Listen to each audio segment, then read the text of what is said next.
गोरखा हित सर्वोपरि। नमस्कार, मैं दीपक राय, आप सभी का दोस्त, आप सभी का भाई। और एक नई हवा के साथ आज सुबह हुई और एक खबर जो कल दिन भर चल रही थी उसके ऊपर चर्चा करना बेहद ज़रूरी है। आपको हम कहना चाहेंगे कि जिस तरह से दार्जिलिंग पहाड़ में एक तरह से मुद्दा जो जिसको आम बोलचाल में मुकदमा कहा जाता है, हिंदी बोलचाल में वह लगभग अपना सिर वापस फनफनाने लगा है। इस बार हुआ वाकया ऐसा है कि कालिम्पोंग आरएसएस शाखा की तरफ से उनके कुछ पदाधिकारियों के द्वारा कुछ कवि और पत्रकारों के ऊपर एफआईआर साइबर क्राइम के तहत दर्ज की गई है। क्या इस तरह के अपराध को वाकई अपराधी के तौर पे इनको चिन्हित करने की दिशा में एफआईआर करना उचित था या जल्दबाजी की गई? इस मुद्दे पे वीर गोरखा वेब टीवी आपके समक्ष अपना मंतव्य रखना चाहेगा। सबसे पहली बात, कालिम्पोंग में यह जो कहानी शुरू हुई वह यह थी कि कालिम्पोंग आरएसएस शाखा के द्वारा एक पुरानी साल 2015 का एक पत्र जो सोशल मीडिया में वायरल हुआ, जिसमें गोरखालैंड को राष्ट्रीय सुरक्षा के दृष्टिकोण से नहीं बनने देने की बात आरएसएस कालिम्पोंग शाखा के द्वारा राष्ट्रीय जो उनके प्रमुख हैं उनको लिखा गया। बाद में आरएसएस के कालिम्पोंग शाखा के द्वारा इसका खंडन किया गया और साथ ही साथ इस पूरे वाक्य को जिस तरह से मीडिया में एक जो वर्ग है उनके ऊपर आरोप लगाया गया कि इन्होंने वायरल किया है, वह पीछे अगर हम देखें तो बहुत ही बवाल मचाने वाला एक दौर रहा। चलिए, बात तो हुई कि आरएसएस ने क्यों लगाया एफआईआर। अब बात यह आती है कि आरएसएस का मानना है कि यह पत्र नकली था। हो सकता है नकली हो, लेकिन व्यक्तिगत एफआईआर करने की जगह उनको अगर हो सके तो उस क्राइम जो जाली पत्र बनाया गया उसकी विवेचना, उसके अनुसंधान के लिए यदि पुलिस को यह साइबर जो सेल है उनको पत्र लिखा जाता एवं जांच की मांग की जाती तो वह ज़्यादा बेहतर होता। उसके पीछे कारण है।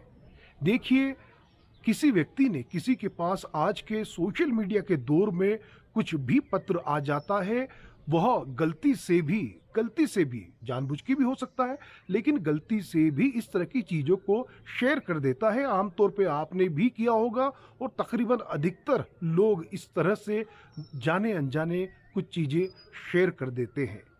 इस आधार को एफआईआर के रूप में दर्ज करना एक बड़ी बात है, क्योंकि पहाड़ की जो आबो हवा है मैदानी आबो हवा से बहुत ही अलग है। यहाँ की आबो हवा में आमतौर पे हमारी जो दृष्टि है वह पहाड़ों के ऊपर तक हम देख पाते हैं, दूर तक हमारी निगाह दूरदृष्टि रहती है। मैदानी इलाकों में ऊंचे ऊंचे मकान, ऊंची ऊंची आलीशान जो अट्टालिकाएं होती है उसके पार देख पाना मुश्किल है। इसलिए पहाड़ की हवा में एक सुगंध है अभिव्यक्ति की, एक सुगंध है यहाँ पे रहने वाले लोगों को अधिकारों से वंचित किए जाने का पीर दंश दर्द। इनको समावेश करते हुए इस तरह का जो वाकया सामने आया है उसमें वीर गोरखा वेब टीवी स्पष्ट रूप से यह मानता है कि अभिव्यक्ति की आज़ादी को सुरक्षित किया जाना चाहिए, उसी प्रकार से जिस तरह से देश में हम लोगों को मौलिक अधिकार के रूप में यह मिला हुआ है। साल 2017 में जिस तरह से आप सभी ने देखा कि ममता बनर्जी की तृणमूल सरकार ने एक तरह से दमन करते हुए यहाँ पे जिस तरह अभिव्यक्ति और अधिकारों का हनन किया, वह एक बार कहीं ना कहीं एक छोटे से लघु रूप में देखने को मिल रहा है। कई लोगों को जानकारी नहीं होगी कि आरएसएस जो दुनिया का सबसे बड़ा संघ संस्था है वह रजिस्टर्ड अभी भी नहीं हो पाया है और आरएसएस के संस्कारों में कभी नहीं रहा है कि वह कभी इस तरह के एफआईआर दर्ज करने के लिए लोगों के पास जाए। आखिर क्या वजह रही उनके पदाधिकारियों ने इस तरह के आवेश में किया? देखिए, आरएसएस का एक मकसद रहा है एक वैचारिक मंथन और राष्ट्र निर्माण और राष्ट्र प्रथम का नारा लगाते हुए उन्होंने काम किया है। आमतौर पे चूंकि मैं मध्य प्रदेश में रहा हूं, आरएसएस की जड़ें बहुत गहरी है। कई लोगों से मैं ऐसे मिला हूं जो स्कूटर में किक मार के झोला लगा के निकल पड़ते हैं और बड़े बड़े दिग्गज जब मंत्री, मुख्यमंत्री उनके पांव छूते हैं तो एहसास होता है कि आरएसएस एक वैचारिक संस्था है और कितना अनुशासित रहता है। उसी आरएसएस के कालिम्पोंग शाखा के कुछ पदाधिकारियों के द्वारा इस तरह के एफआईआर जो व्यक्तिगत किए गए हैं, वह कहीं ना कहीं मुझे लगता है कि जल्दबाजी में लिया गया निर्णय है। इस निर्णय पर विचार करना चाहिए, क्योंकि कवि, साहित्यकार और जो पत्रकार है, यह आपसे सहमत हो सकते हैं, आपसे असहमत हो सकते हैं। यह उनका मौलिक अधिकार है एवं इस अधिकार को संरक्षित रखना इस क्षेत्र की जनता के अधिकारों को आगे बढ़ाना ही होगा। जरूरी नहीं कि कोई आपकी प्रशंसा करे, जरूरी नहीं कि कोई आपकी लगातार विरोध में रहे। जरूरी यह है कि लोग लगातार अपने मन को अभिव्यक्त करते रहे। इस देश की मौलिक अधिकारों के तहत इस चीज को सुरक्षित रखना बेहद जरूरी है। मैं यहाँ पे पत्रकारों के नाम नहीं ले रहा हूँ और साथ ही उन पदाधिकारियों की भी नाम नहीं ले रहा हूँ, लेकिन साथ ही साथ आरएसएस कालिम्पोंग शाखा के प्रकरण के साथ यह मुद्दा हुआ था, इसलिए उनका नाम यहाँ पे लेना जरूरी था। साथ ही साथ आपको बता दूं, मैं पहाड़ में जिस तरह से लोग अपनी चिन्हारी, जो अपनी पहचान है, उसको लेके असुरक्षा का माहौल अपने आप में अपने भीतर पाते हैं जब बाहर कहीं जाते हैं, उसी तरह ठीक यहाँ के लोग अपने अधिकारों से भी अपने आप को वंचित पाते हैं।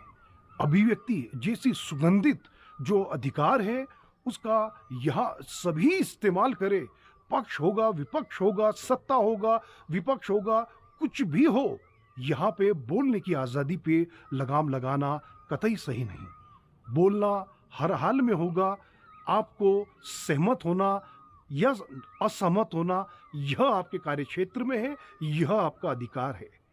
सहमति असहमति का अधिकार सबके पास सुरक्षित रखे और साथ ही साथ अगर वाकई इस चीज में क्राइम जैसा अगर फौजदारी या कुछ जालसाजी हुई है तो उसकी एक स्वतंत्र जांच होनी चाहिए, ना कि किसी व्यक्तिगत लोगों के ऊपर आक्षेप लगाते हुए उनको कटघरे में खड़ा रखना चाहिए।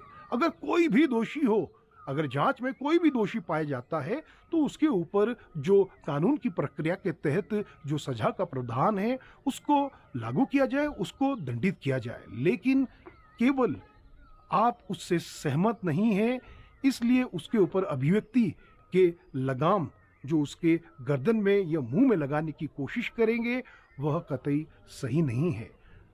मैं चाहता हूं दार्जिलिंग पहाड़ के लोग किसी का भी पक्ष रखे, संवैधानिक रूप से काम करें, अपने मौलिक अधिकारों को याद रखते हुए हर किसी का विरोध करे तो हर किसी का समर्थन भी करे, क्योंकि यह आपका मौलिक अधिकार है। आप कुछ भी कह सकते हैं, बोलने की पूरी आज़ादी है।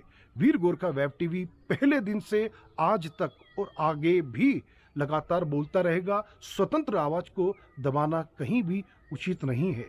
यह खबर गैर राजनीतिक है एवं मुझे ऐसा लगा कि पत्रकार होने के नाते, इस पहाड़ से मेरा नाता होने के नाते मैं कुछ बात आप तक पहुंचा पाऊं।